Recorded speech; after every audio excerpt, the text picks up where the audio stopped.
Ladies and gentlemen, welcome to episode 16 of my Football Manager 24 save with Bradford City. If you do go on to enjoy today's episode, please make sure to drop a like on there for me. If you could try and hit 30 likes on today's video, that would be massively appreciated. Subscribe if you're new as well. We're on the road to 2,000 subscribers, so please make sure you are subscribed. If you haven't already, with that post notification bell on, it's free to do so, and it does massively help out. Get your thoughts on as well down in the comment section down below. We've made a lot of new signings, I think close to 20 new signings, obviously a few youngsters who have also gone out on loan. We've had a lot of departures as well, I think around 25 to 30. There have been a lot of players who have left the club. The squad, as of right now, going into match day number 1, isn't complete. We're still 5 or 6 signings short, I would say. We need a couple midfielders, certainly a couple forwards as well, but we've currently got some offers in and we are waiting back from them players, but unfortunately they haven't quite come around by the first game. But a lot of major departures, I would say, have gone through as well, so make sure to drop a like on there for me.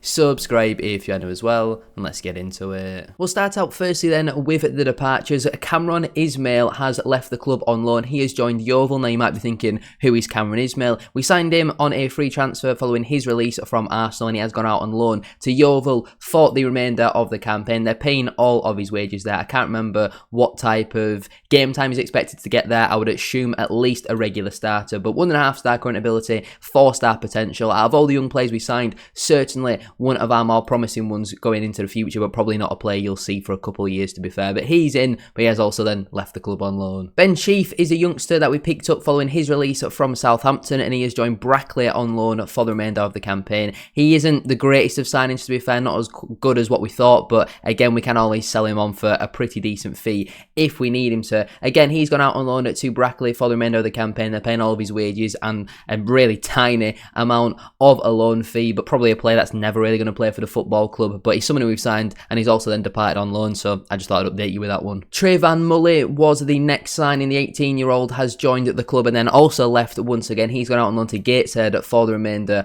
of the season in the Vanarama National League. Again, they're paying all of his wages and a little bit of a loan fee as well. We've signed him on just a 1-year contract, but again, if he does well at Gateshead, then we can obviously extend that. We look at here, 1.5 star current ability, 3-star potential. Not amazing, but probably a player who will have a little bit of sell-on value if we do look to give him a new contract. Callum Kavanagh departed the club on loan and has joined Rochdale for the remainder of the campaign, again in the Vanarama National League. His time at Bradford City, in our first season, he did quite well, 18 goal contributions in 36. Last season, just 7 goal contributions in 25, but only 4 of them were starts, to be fair, so maybe if he got more game time, he would have done better for us. But I hope he really does well at Rochdale, because he's still got another year left on his contract. No, this is his final year of his contract, but Rochdale are paying pretty much all of his wages, to be fair, and I think he's an important player there, so really looking forward to see how he does get on with Rochdale, and fingers crossed it's a successful spell for him. George Morgan is another young player who we've signed and then sent out on loan immediately. He has joined Aldershot in at the National League. We signed him following his release from Everton, and I think on a free transfer just kind of made sense. Again, 1.5 star current ability, 3-star potential. They're paying all of his wages and a tiny little bit of a loan fee as well. Again, only in on a 1-year contract. I feel like with some of these younger players who I wasn't too convinced on, I was like, we'll get them in, see how they do for a year, maybe 2 maximum, and then we'll look at maybe a longer term contract if they've earned it. But George Morgan is in, and then he's also out as well. Ellis Lehan is a player I'm really excited about, to be honest with you. He has also joined Aldershot on loan for the remainder of the campaign. We signed him following his release from Tottenham Hotspur, 2-star current ability, 4-star potential. It says only League 1, but 4-star has got to be Championship standard, surely. Again, they're paying all of his wages and a little bit of a loan fee as well. We gave him a 2-year contract because his potential is slightly better than those who we have already previously discussed, but again, wish him all the best with his time at Aldershot. You already knew about the departure of Shane Ferguson. He signed a pre-contract with Lan, and that has now unfortunately officially gone through. He did really well for us last season, 13 goal contributions in 20 starts. I was really impressed with him, to be fair. Kind of displaced Lewis in that second half of last season. Unfortunately, he did sign a pre-contract with Lan, and I would probably have kept Ferguson around for another season, in all honesty, but a little bit of a shame.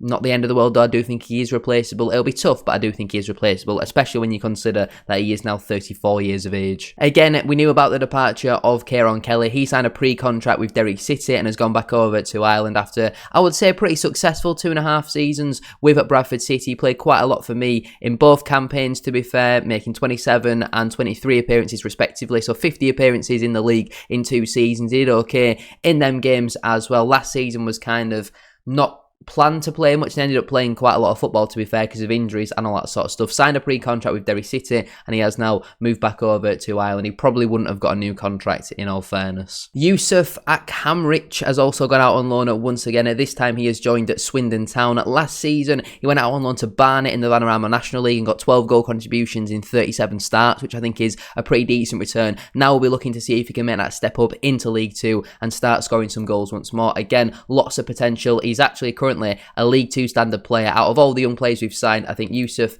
Akhamrich has probably got the best chance of making it in the first team. Another season at League 2 level might be needed, but he is gone out on loan for the remainder of the campaign. They're paying all of his wages. He's still got a further year left on his contract as well. No, he's actually got 2 more years left on his contract, if my maths is correct there. So don't mind that, to be fair. Alexei Rojash Fedorushenko.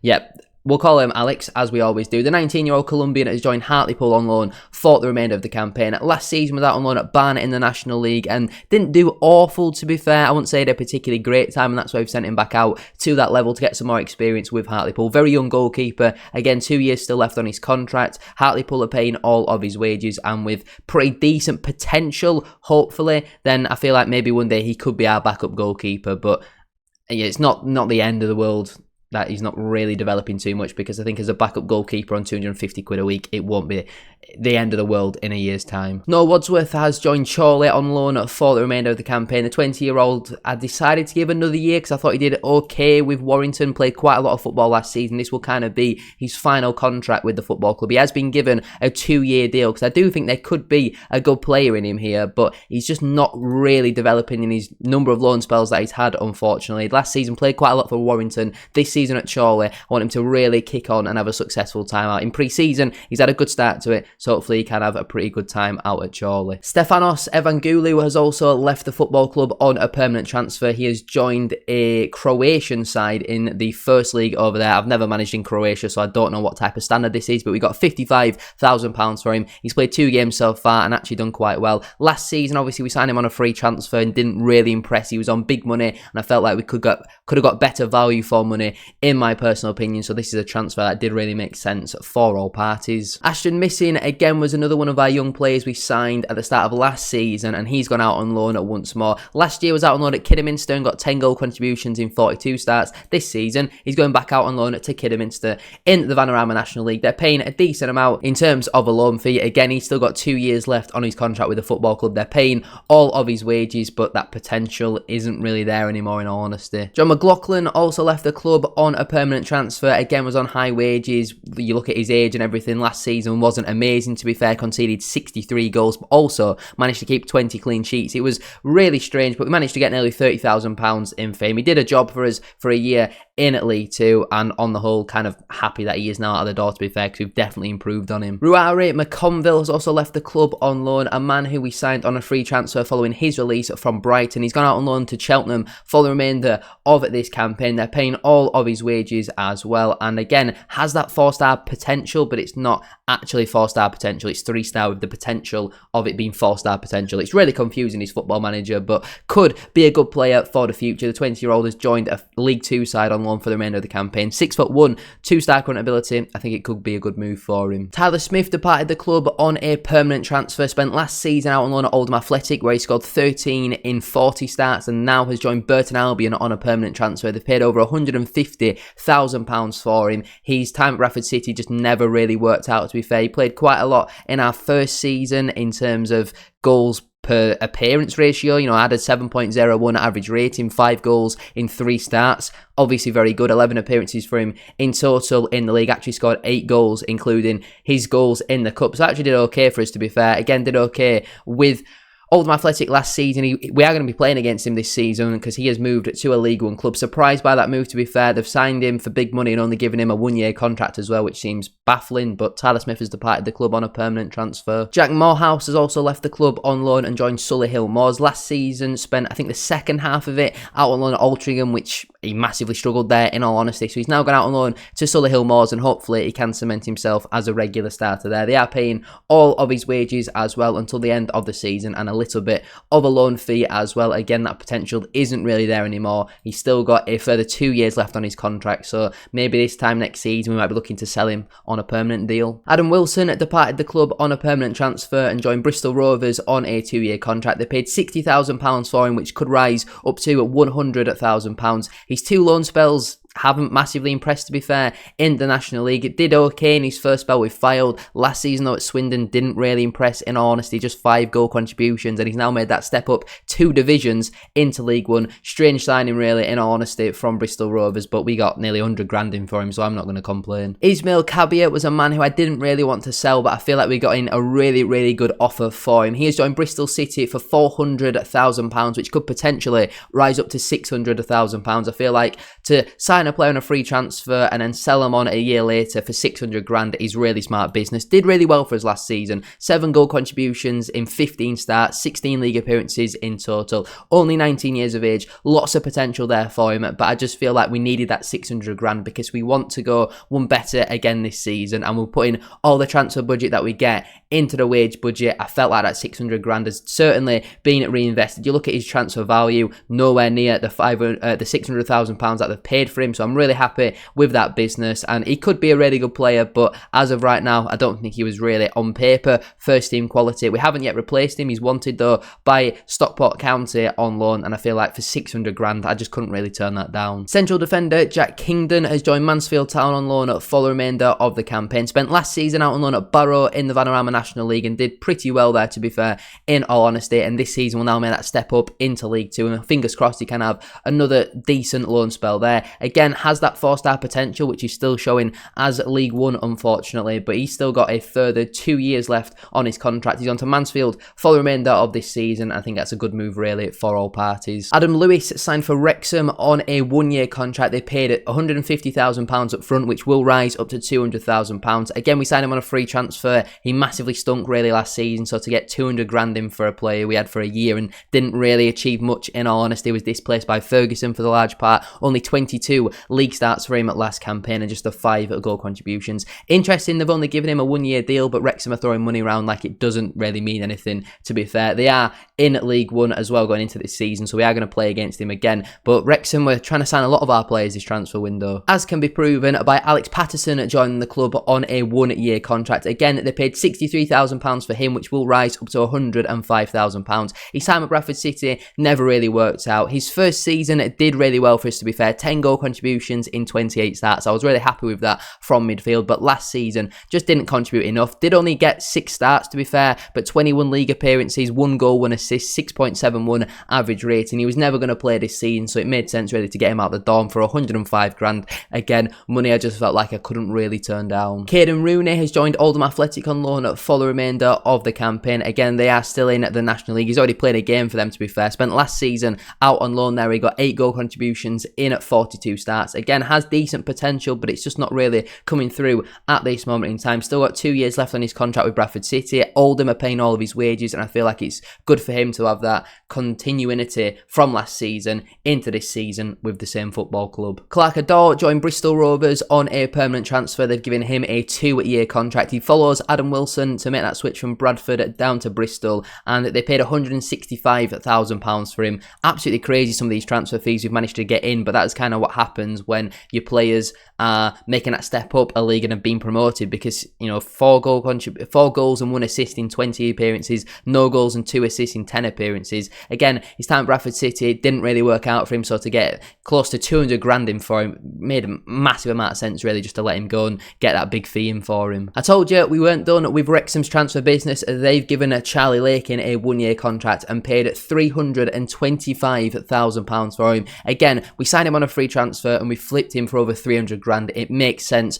to get that money in and try and sign some better free agents. 4 goals and 4 assists in 39 appearances, only 18 starts to be fair. He did okay for us last season, but I just feel like we could improve on him going into this campaign, and kind of happy to get him out the door. Again, baffling they've only given him a 1-year contract, to be honest. Michael Rosiak has joined Port Vale on loan for the remainder of this season as well. Spent last season out on loan at Swindon Town in the National League, where he did quite well, to be fair. 15 goal contributions in 35 starts from right back is really good. He's now made that step up into League 2 with Port Vale, where he's not really impressed so far in pre-season, but we signed him on a free transfer. He's still got 2 years left on his contract. Port Vale are paying all of his wages. He's actually going to go there though and play as a holding midfielder in a slightly different position, so happy to get him out the door on loan again, and fingers crossed he can continue to develop. Andy Cook joined Wycombe Wanderers for £20,000. Again, I just feel like this kind of made sense, to be fair. It was in the final year of his contract, and you look at the fact he's basically 1.5 star current ability. They've given him nearly 4 grand a week on a 1-year contract. Really strange move, to be fair, from Wycombe. Again, we're going to be playing against him next season. Did really well for us in his 2 years where I was managing Andy Cook. His time at Bradford City has been nothing short of a success. Will definitely go down as a legend, but last season wasn't as good as he was in the previous campaign, and I just feel like it was about the right time to let Andy Cook move on, and thankfully he's done it in the best way possible and gone out with a season where he scored 15 league goals. And the final departure for now then, I know there was a lot to get through, but the final one was Jensen Weir, who has joined Burton Albion on a 3-year contract. Now, you might be thinking, what on earth have he done here? But he was in the final year of his contract, and he already told me he was exploring his options, and I feel like I don't want players like that around my football club. So to get in £1.3 million for him was the best deal we could really do. Again, sign him on a free transfer, had an average season, I would say, considering the money he was on, to then get over £1 million in for him when you consider we are trying to put all that transfer budget into wage budget. We've made some really, really good signings, and we've got more still to come as well. It is a loss for us. Burton, obviously, are in our league next season, and we will be playing against Jensen Weir. I would have loved to have still kept him, but he was in the final year of his contract and was refusing to sign a new deal, so made sense really for all parties, and to get over £1 million in for him, I think is really good business. Let's move on then to our signings, starting out firstly with central midfielder Josh Sheehan. Again, our kind of Jensen Weir replacement, in all honesty. Yes, he might be 7 years older, but he's got that proven pedigree. On a 2-year contract on just over 5 grand a week, his value is crazy for a 30-year-old, in all honesty. Last season, didn't really impress with any of his loan spells at either Bolton or over in Australia, and hasn't really had a consistent campaign since the 23-24 season in terms of goal contributions. So hopefully he can come in at Bradford City and do a good job for us. 3-star current ability. I feel like on a 2-year contract just kind of made sense, to be fair. Left wing back Matt Penny also joins the club on a 2-year deal on £5,000 per week following his release from Barnsley, where he's had a pretty solid 2 years there, to be fair. 6.97 average rating last season, 5 goal contributions in 39 at this level. Again, not really going to develop too much, but at 30 years of age, I just think it kind of did make sense, to be fair, on 5 grand a week. Really happy with this signing, in all honesty, and a big improvement on Adam Lewis. Sticking with the left wing backs, Nathaniel Ogbeta joins the club on a 2-year deal on only £3,400 per week, and will provide some competition for Matt Penny in that position following his release from Swansea City, where he didn't really play much last season, hasn't really played much football throughout his whole career, so it'll be interesting to see out of Penny and Ogbeta who does play more this season. Again, similar in terms of ability, that you can compare it to Matt Penny, and I feel like for the money we're paying him, just kind of made sense to bring him in, to be fair. Goalkeeper Lucas Jensen joins the club on a 2-year contract on £3,200 per week following his release from Lincoln City, where he kind of struggled last season, in all honesty, but I still do think he's an improvement on someone like a John McLaughlin. He will come in and be our number one, and at just 26 years of age, there's still plenty of room for him to develop and be a successful goalkeeper at Bradford City. 6'5" as well. I love big goalkeepers, and his 2 years at Lincoln conceded more goals than games that he played, but not massively. I don't think that's too much of a concern, to be fair, just 12 more. Right wing back Kane Wilson joins the club as well on a 2-year contract on £3,800 per week following his release from... Where's he been released from? Bristol City. He's had a number of... No, it's from Derby County, isn't it? Yeah, time for Derby County. Then went out on loan to Charlton and Sheffield Wednesday, where he did unbelievable at Sheffield Wednesday, but only actually played the 2 games for him. So I'm interested to see how he does get on with Bradford City. He is, according to this, only League 2 standard, but I wouldn't worry about that all too much, to be fair. There is clearly a very talented player in Kane Wilson, and I'm not too sure if I'm going to be starting him or my other right wing back, who I have signed, but still provide some real competition in that position. Alexander Radovanovich Ivanovic has joined the club on a 2-year deal on £5,250 a week. 3.5-star current ability, left-footed, 31, provides a lot of experience. Serbian footballer, joins the club after being released from Almeria over in Spain. Again, hasn't played much football really throughout his whole career, to be fair. I mean, played quite a lot at the start, but recently, 26 appearances in the 21-22 season was the most that he has played over the last 4 or 5 seasons, whatever it is. So hopefully he can cement himself as a Bradford City player. He's a leading Sky Bet League 1 standard defender as well, and we needed some competition to replace Kieran Kelly as that left-sided defender, so I'm happy to get him in through the door. Will Fish joins the football club as another central defender option on £9,500 a week on a 2-year contract. Now, my scout reports were telling me he was 4-star current ability, 4.5-star potential, so that's why I gave him that contract. We needed another central defender option. He isn't quite as good as what we thought. His potential isn't really there, but at 22 years of age, there is still plenty of time for him to develop, to be fair. He joined following his release from Manchester United. Again, lots of various loan spells for him over the last couple of seasons. Previously, been in the Championship for the last campaign as well with 2 different clubs where he did really well there. So I think Will Fish could be a really good signing for us, and I wouldn't take too much note of the ability and potential because I think he's going to be an absolutely monumental signing for us in that heart of our defence. Dylan Markande joins the club on a 2-year contract on £9,000 a week. Again, a very talented right winger. We needed some more options in them forward positions, left-footed, so he certainly will be cutting in quite a lot. But he joins the club following his release from Blackburn Rovers. Last season in League 1, got a 6.97 average rating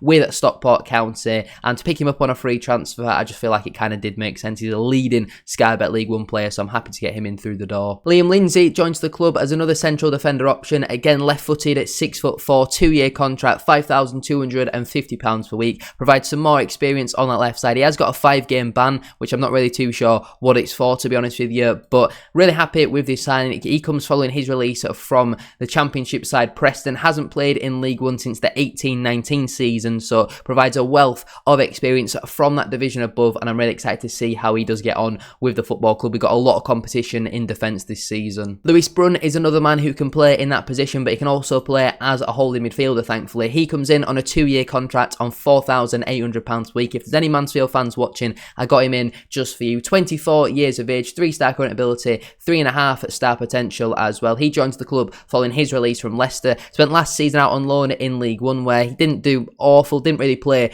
all too much, to be fair. I feel like in the first season he's going to play more as a holding midfielder, and next season, depending on what division we're in, he might play more as a centre-back when he has developed a little bit more as well, and some of our more experienced centre-halves potentially do move on. But on a 2-year contract, I feel like this one is a really smart signing. The penultimate addition for now is right wing back Dion Rankin. Now he's going to come in and provide some competition for Kane Wilson in that position. Can also play as a right winger if we need him to, but I've definitely signed him to play as a right wing back. He can also play left wing back or left wing as well, so very versatile. 2-year contract, £6,250 per week. 3-star current ability, 3-star potential. He joins following his release from Chelsea. Spent the 23-24 campaign out on loan at Exeter City, where he didn't do awful, to be fair, at this level, and I think on a free transfer it is a good signing. And the final signing is goalkeeper Daniel Barden, who joins the club on a 1-year contract, £2,300 a week. He's going to be a backup to Lucas Jensen, 6'4", and a very competent backup at that as well. League 1 standard. He joins following his release from Norwich City. Spent the last couple of seasons out on loan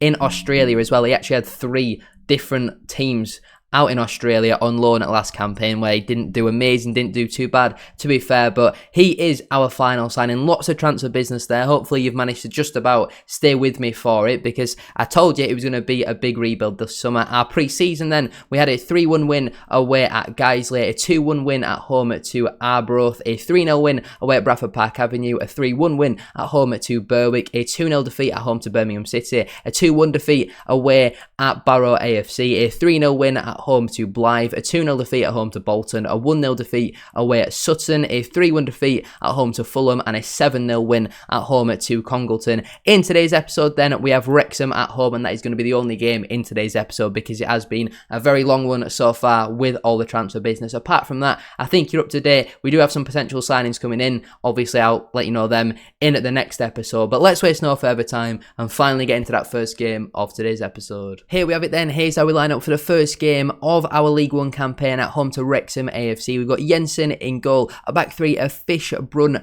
and Radovanovic. That is one hell of a name, with Wilson and Penny as the wing backs. Sheehan and Bakinson in the midfield, both playing as deep line playmakers. That's their best roles as holding midfielders. I don't really like having two deep line playmakers in the team, but who knows how it is going to work. We've got Markande on the right, Diamond on the left. He massively didn't impress last season in League 2, so God knows how poorly he's going to get on in League 1, with Cassidy leading the line. As I said, we didn't quite get our forward transfer targets in, so at the start of the campaign, players like Diamond and Cassidy are unfortunately going to have to start. On the bench, we've got Barden, Rankin, Nate, Harlock, Cousins, Poynton and Beaumont Clark. So again, not really much quality on that bench. We've Ogbetter been injured. You've also got Freestone available, but we don't need another central defender on there. And obviously, Liam Lindsay suspended for the first 5 games of the season. Fingers crossed it doesn't take too long for us to get some of our forward transfer targets in, but defensively, we do look pretty strong. We need to give Barden the number 13 shirt, as he is our backup goalkeeper. But one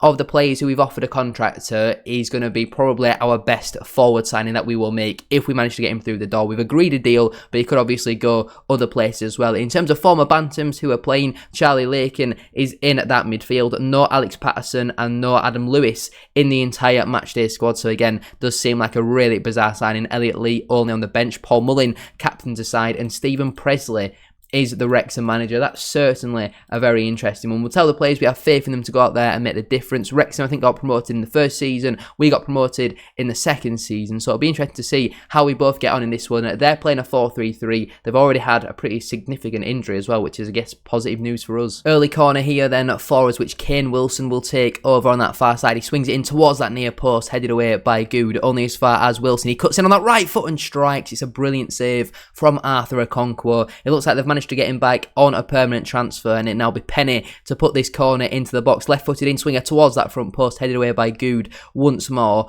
only as far as Markande. Picks up the ball and sends it long, looking for Penny. He'll put a first-time ball into the box, looking for Diamond. Cleared away, only as far as Radovanovic. Wilson now back into Radovanovic, and that is the end of the highlight. I need to give him a nickname, our number 4, because his name is far too long to be trying to say. I'm going to end up losing my tongue or something. Iorfa now finds Evans, plays that 1-2 down the line. He looked offside there, did Mandrew. Ball cut back for Taberner. Good save though from Jensen in between the Bradford City sticks. And fingers crossed he can continue them sort of saves for us. That is a poor piece of distribution. Was that Fish or Brun? Either way, that is simply not good enough, as Evans picks up the ball here, looking for Lakin. Good inception there from Markande. Lays it off to Penny. I feel like we're going to create a lot of chances, but not really score many goals. Diamond into the penalty area, and that could have been risky for Wrexham, but it is now Sheehan on the ball. Gets the ball out of his feet, finds Markande, gets the shot off, and he bends it just over the bar, unfortunately. 25 minutes on the clock then. It's been a really positive start from us so far. Throw in here then for Wrexham. Davies finds Fosu, the former Charlton athletic man, wearing the number 6 shirt, which is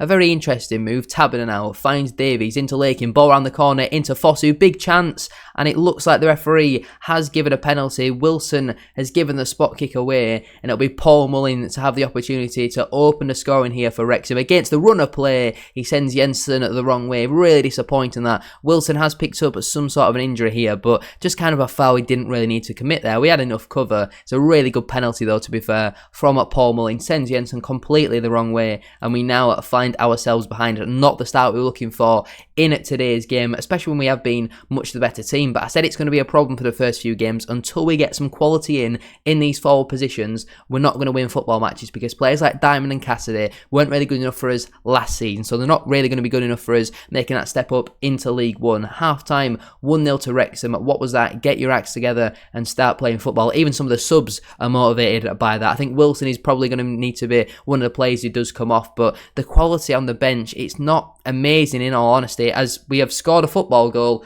I mean, that's come completely out of the blue. Sheehan's free kick has hit the post. Normally them free kicks go over the bar, so I didn't really bother commentating. Sheehan has whipped that around the wall, off the post, and Diamond takes a touch and eventually falls to him, and he just stabs it into the back of the net. I'm just criticising him, saying he's not good enough to be playing in League 1, and he's gone and found the equaliser in today's game. Well, I'm not going to complain with that. Davies now with a free kick for Wrexham. He shoots, and that is a brilliant save from Jensen in goal. That is an absolutely outstanding save. Yes, it's goalkeeper's side, but that was definitely flying into the top corner as Mandrew with the ball in, headed away by Penny, only as far as Good, and that will be the end of the highlight. We'll give it 5 more minutes and then we will look to make some substitutions with an hour now on the clock. I think the obvious one is bringing Rankin on for Wilson at right wing back because he's tired and injured and not really particularly playing well. We can also bring off Markande for Bobby Poynton to play on that right hand side as an inside forward, and that's the only 2 changes we'll make for now. Again, we can come back to that in around the 70th minute mark, as that ball was nearly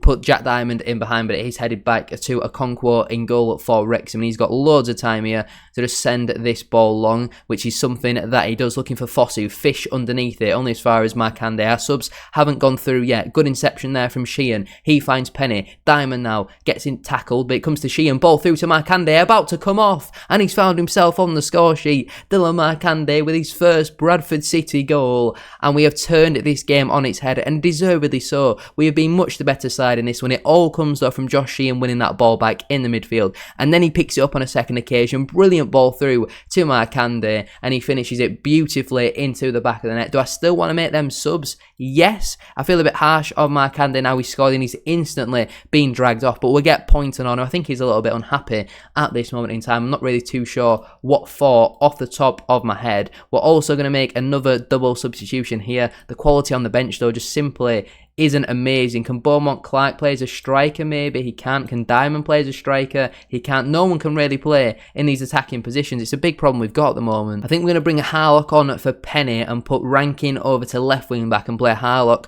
on at that right side. And we're also going to bring on Richard Nate for Will Fish as that right-sided defender. Played quite a lot for us last season, so I have no real qualms with bringing him on. 20 minutes to go then. 2-1 to Bradford City. We have turned this game on its head, but the quality of our subs isn't amazing, and we kind of have to make the subs because of fatigue and all that sort of stuff. Into the final few minutes of this game, 10 minutes left on the clock. Let's now make our final change of it. Cousins is going to come on for Bakinson and play as a ball-winning midfielder in there just to try and kick people around, hopefully, for the last 10 minutes. He was kind of signed as an absolute last resort if we need to bring somebody on or just to play the EFL trophy matches, but he's found himself playing, and he's going to be playing quite regularly over the next few games, I would think, because we haven't got any contract negotiations currently out for central midfielders, because the departures of Weir, Lakin, Patterson were kind of expected, but also did come as a little bit of a surprise as Rankin there with a nice interception, but his shot is definitely wayward. Into the last 10 minutes, fingers crossed that we can see this game out. We're also having to play slightly different this season as well, because there's no target man for us at the moment. We've got Cassidy, he's much more of a runner in behind. 4 minutes added on at the end of today's game. Are we going to start out the new season with 3 points, or is there going to be some late drama as Wrexham come forward here? Boyle on the ball, finds Evans, it's a poor pass though, and now Diamond will look to take on his man. Good tackle there. Cousins does manage to pick it up, driving forward, finds Dion Rankin, I think his name's Costello. Cousins with the shot. Goodness me, that would have been some ending to the game. I think that is going to be the full-time whistle. It is 3 points in the bag, considering some of the players who started that game. To start out the season with 3 points is massive for us. Radovanovic, Sheehan, Diamond, Bakinson, Markande all ending the game very positively as well. People are going to talk about that comeback for a while. Yes, much better than Liverpool's comeback in 2005. Great start to the season, and I think things are only going to get better with some of our new potential signings as well. But anyway, I'm going to leave it there then for today's video. If you have enjoyed, please make sure to drop a like on there for me. If you could try and hit 30 likes, as I said at the start of today's video, that would be massively appreciated. Subscribe if you are new as well. We're on the road to 2,000 subscribers, so please make sure you are subscribed. If you haven't already, with that post notification bell on, it's free to do so, and it does massively help out. Get your thoughts in as well down in the comment section down below on my new signings and all that sort of stuff. Thank you all very much for watching. Have a great rest of your day, and I'll see you very soon for another one. Peace.